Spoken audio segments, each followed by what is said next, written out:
guys, what's up? It's Chili Dog. We're here in Mammoth Mountain, California, checking out the new Trek Powerfly e-bike. This is the third iteration of this bike, and it's definitely matured over the years. Hey there, I am Ross Russian from Trek Bicycle. I work in the marketing department, and I am here to answer all of Andrew's questions about Powerfly LT. So first up, what changed from this year to last year? So from this year to last year, our biggest change is this integrated battery system.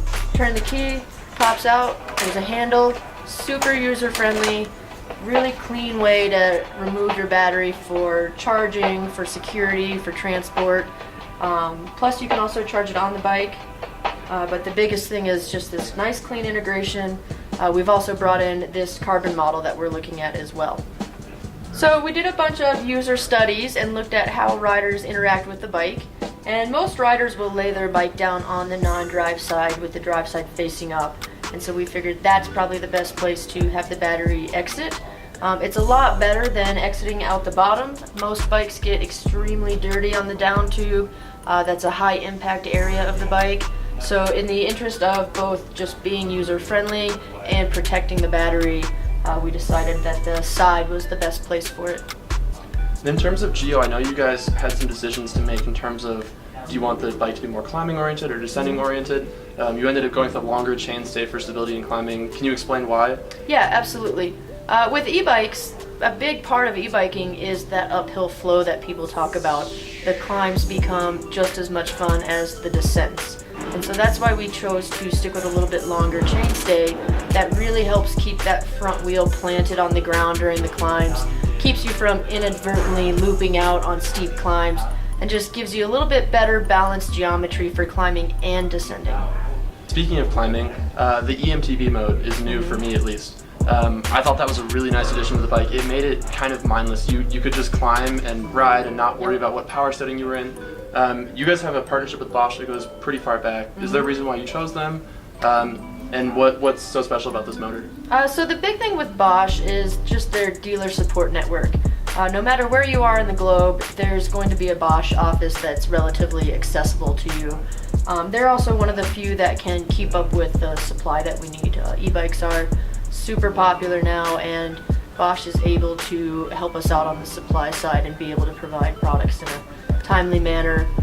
So supply and support and just having this reputable bomb-proof system. I noticed that there is an e-bike specific fork, which is fantastic. I know on a couple of bikes we've tested they don't have e-bike specific forks, and you can definitely feel the added flex because of the weight of the bike. So the suspension of this bike felt really awesome, and definitely tuned for the weight. Can you talk a little bit more about that? Yeah, so on a lot of our e-bikes we are using more e-bike specific parts. The biggest part of that is they are just more robust, a lot stiffer, and it really helps support that added weight of the e-bike. There's no question, no getting around it. An e-bike is heavier than a regular bike, and so making up for it with a little bit more robust suspension just helps support that extra weight. Lets you get just as aggressive as you would on a regular trail bike. I also want to ask, who do you guys intend this bike to be for? There's different price points of this, but what's kind of your target market for this bike?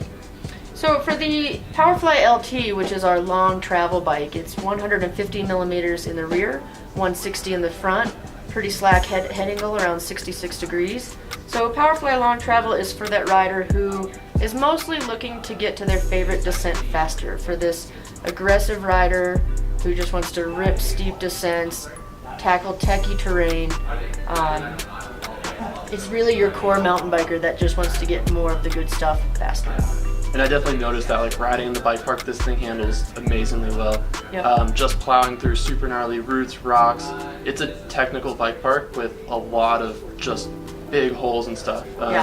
So suspension design and geo definitely play a big part here, and this bike really impressed. Like, we were flying uphill, powering out of corners at like 18 miles an hour, and then going down stuff that's pretty technical that I would normally ride on a traditional bike. Standard bike. Yeah, and this one was really fun to ride on that stuff too. So cool. Yeah, and one thing that we've heard a lot of comments on is, especially through the really techie loose stuff, the bike's low center of gravity and the plus tires really make it easy to hold your line and really make it a lot easier to stay on track through the rough stuff.